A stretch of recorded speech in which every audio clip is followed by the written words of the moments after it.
തെരഞ്ഞെടുപ്പിന് മുന്നോടിയായി യുഡിഎഫിനെ വിശാല രാഷ്ട്രീയ കൂട്ടായ്മയാക്കി മാറ്റാൻ നേതൃത്വം. എൽഡിഎഫിലെയും എൻഡിഎയിലെയും അസംതൃപ്തരായ നേതാക്കളെ യുഡിഎഫ് പാളയത്തിലേക്ക് എത്തിക്കാനാണ് നീക്കം. സമാന നിലപാടുള്ള സാംസ്കാരിക സിനിമാ രംഗത്തെ പ്രമുഖരെ ഒപ്പം ചേർക്കാനും ശ്രമം തുടങ്ങി. നിയമസഭാ തെരഞ്ഞെടുപ്പ് ലക്ഷ്യമിട്ട മുന്നണിയിലേക്ക് ജനസ്വാധീനമുള്ള വ്യക്തികളെ കൂടി എത്തിക്കാനാണ് നീക്കം.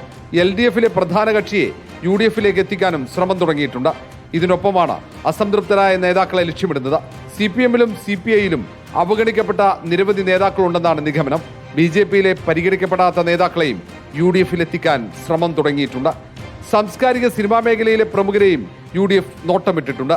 ജനപ്രിയരായ വ്യക്തികളെ ഒപ്പം നിർത്തി പരമാവധി വോട്ട് പിടിക്കാനാണ് ശ്രമം. ചില മണ്ഡലങ്ങളിൽ പൊതുസ്വീകാര്യതയുള്ള സ്ഥാനാർത്ഥികളെ നിർത്താനും തീരുമാനിച്ചിട്ടുണ്ട്. സിനിമാ സാംസ്കാരിക മേഖലയിലെ പ്രമുഖരായിരിക്കും മത്സരിക്കുക. പൊതു അഭിപ്രായം രൂപപ്പെടുത്താൻ കഴിയുന്ന സാമൂഹ്യ പ്രവർത്തകരെയും ചേർത്ത് നിർത്താൻ കഴിയുമെന്ന് നേതൃത്വം കണക്കുകൂട്ടുന്നു.